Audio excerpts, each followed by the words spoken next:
بسم اللہ الرحمن الرحیم۔ صرف 5 منٹ کا مدرسہ قرآن و حدیث کی روشنی میں 2 رجب المرجب اسلامی تاریخ۔ حضرت ابوبکر صدیق رضی اللہ عنہ کی خلافت اور کارنامے۔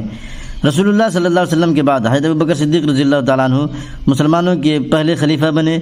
تقریباً 2.25 سال کی مدت میں بڑے بڑے کارنامے انجام دیے، جن میں مسلمانوں کے خلاف جنگ کرنے والوں کے مقابلہ کے لیے لشکر تیار کرنا، جھوٹی نبوت کا دعویٰ کرنے والوں کا خاتمہ کرنا، اسلام سے پھر جانے اور زکوٰۃ کا انکار کرنے والوں سے مقابلہ کرنا، منافقین کی سازشوں کو ختم کرنا، مسلمانوں کے سخت دشمن عیسائی بادشاہ ہرقل کے خلاف فوج روانہ فرمانا آپ کے اہم کارنامے ہیں۔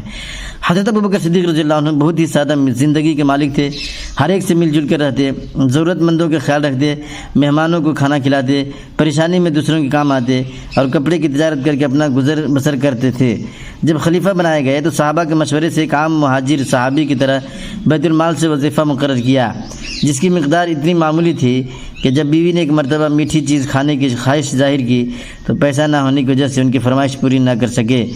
انہوں نے جمادی الاخری 13 ہجری کو پیر کے دن 63 سال کی عمر میں انتقال فرمایا۔ حضور صلی اللہ علیہ وسلم کا معجزہ، چاند کا جھک جانا۔ حضرت عباس رضی اللہ تعالیٰ عنہ فرماتے ہیں، میرے اسلام لانے کا سبب یہ ہوا کہ جس وقت آپ صلی اللہ علیہ وسلم بچپن میں جھولے میں آرام فرما رہے تھے تو میں نے دیکھا کہ آپ صلی اللہ علیہ وسلم انگلی سے چاند کی طرف اشارہ کرتے تو چاند بھی اسی طرف جھک جاتا۔ ایک فرض کے بارے میں، غسل میں پورے بدن پر پانی بہانا۔ رسول اللہ صلی اللہ علیہ وسلم نے فرمایا، جسم کے ہر بال کے نیچے ناپاکی ہوتی ہے، لہذا تم بالوں کو دھو اور بدن کو اچھی طرح صاف کرو۔ فائدہ، غسل میں پورے بدن پر پانی کا پہنچانا فرض ہے، اس لیے خصوصاً سر کے بالوں، داڑھی وغیرہ کی جڑ میں پانی پہنچانا چاہیے اور عورتوں کو اپنے بال کھول کر غسل کرنا چاہیے تاکہ پانی بالوں میں پہنچ جائے۔ ایک سنت کے بارے میں، رجب و شعبان کی دعا۔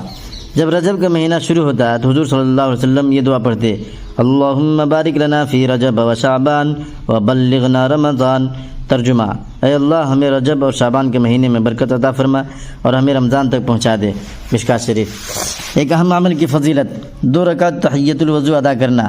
رسول اللہ صلی اللہ علیہ وسلم نے فرمایا، جو شخص میری طرح وضو کر کے 2 رکعتیں اس طرح ادا کرے کہ اس میں اپنے من میں کوئی بات نہ کی ہو تو اس کے پچھلے گناہ معاف کر دیے جائیں گے۔ ایک گناہ کے بارے میں، اللہ تعالیٰ کے ساتھ شرک کرنا۔ قرآن میں اللہ تعالیٰ فرماتا ہے، بلا شبہ اللہ تعالیٰ شرک کو معاف نہیں کرے گا، شرک کے علاوہ جس گناہ کو چاہے گا معاف کر دے گا، اور جس نے اللہ تعالیٰ کے ساتھ کسی کو شریک کیا تو اس نے اللہ کے خلاف بہت بڑا جھوٹ بولا۔ دنیا کے بارے میں، دنیا کی زینت کافروں کے لیے ہے۔ قرآن میں اللہ تعالیٰ فرماتا ہے، دنیا کی زینت تو کافروں کے لیے سوار دی گئی ہے نہ کہ مسلمانوں کے لیے، اور کافی لوگ مسلمانوں کا مذاق اڑاتے ہیں، حالانکہ جو مسلمان کفر و شرک سے بچتے ہیں وہ قیامت کے دن ان کافروں سے درجوں میں بلند ہوں گے۔ آدمی کو اپنی دنیا داری اور مالداری پر غرور نہیں کرنا چاہیے، کیونکہ اللہ تعالیٰ جس کو چاہتے ہیں بے حساب روزی دے دیتے ہیں، اس لیے مالدار ہونا کوئی فخر کی چیز نہیں ہے۔